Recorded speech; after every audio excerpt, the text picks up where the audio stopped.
We are now more than a month into the 2024 Oklahoma legislative session. So far, it's been busy, and KOCO 5 News has reached out to state lawmakers to learn more about what's going on at the state capitol. This morning, we have Senate Democratic leader Kay Floyd. Senator Floyd, thanks so much for joining us.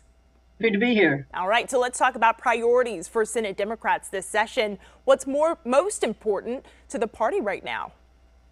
Well, I will tell you, Kaylee, thanks for having me. The biggest thing is actually already been accomplished, and that was the elimination statewide of the grocery tax. That's something that Democrats have supported for years and pushed for years. So we were really grateful when majority leadership, got on board and said, "Yeah, let's do it." So we're very pleased with that. That's going to put a lot of money back in the pockets of Oklahomans. It affects all of us, and it's just really good policy. So we're very happy about that. I do want to come back to that grocery tax, but I do want to ask you about this. After the governor's state of the state, you put out a statement that said in part, quote, "Our greatest economic development engine is education." Can you talk more about that?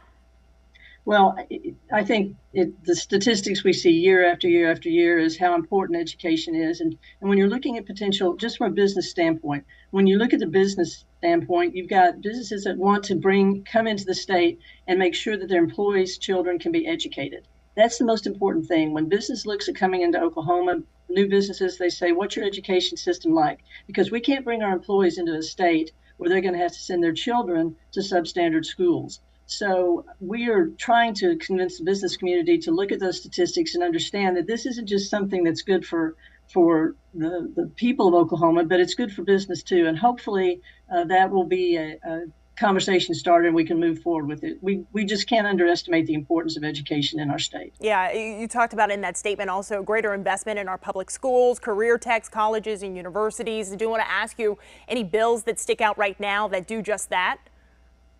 Oh gosh, there's a lot of education bills right now. We just finished committee hearings where bills are coming out of committee, and so a lot of bills are yet to be vetted by me personally. As they start coming to the floor, we'll look at them more closely. But there's always a lot of education bills. I have 3 educators in my caucus: Senator Hicks, Senator Dossett, Senator Boren, just to name the 3, and they all are very, very well versed in education issues. 2 of them have been in the classroom. And so I depend on them quite a bit because my philosophy is, and I hope the Senate will adopt it at some point, is we need to talk to the professionals in our caucuses. And if we have teachers that are now legislators, we need to respect that. Senator Floyd, I want to go back to the grocery tax here. Last month, the governor signed that bill that cuts Oklahoma's grocery tax. Oklahomans, they'll start feeling the impact this summer. You were sharing your thoughts earlier about getting that passed and signed into law, but, are you looking to see any more tax relief for Oklahomans? Is that something that's a priority for Senate Democrats too?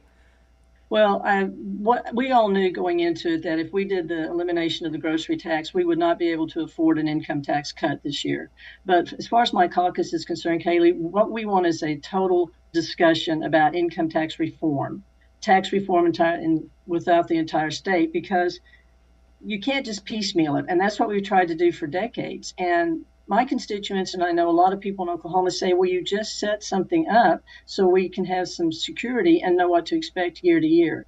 So our caucus doesn't talk just about income tax. We talk about tax reform statewide, a long-term strategic plan on how we can have a tax system that benefits all Oklahomans while at the same time being consistent so they know what to expect year to year. As those discussions continue, Senator Floyd, how hopeful are you working with Senate Republicans and getting, some of these priorities and bills surrounding the party's priorities passed? Well, the budget process is different this year, and Senator Treat and Senator Roger Thompson have put into place a system where we're doing appropriations differently, which will include a discussion regarding taxes. And so all the bills, every bill is going to go through appropriation subcommittees and into appropriation as a whole. So it's more bipartisan. Democrats have more of a voice at the table, and we're looking at every single bill, every single issue, and if we can afford to make changes and how much it is. So it's going to take longer because it's a brand new system, but it's more transparent. And that's what my caucus has asked for years. We need an open and transparent budget process So not only the members know, but the people of Oklahoma know exactly what we're doing with their money. And we're trying it this year. The House it's not on board yet, but the Senate is trying it. And I think it's going to be a really interesting system. And I think the people of Oklahoma are going to appreciate it because it's open, it's transparent. They can tune in to our committee hearings and hear every discussion we're having about every penny we're going to be spending. All right, Senate Democratic Leader Kay Floyd, thanks so much for joining us this morning.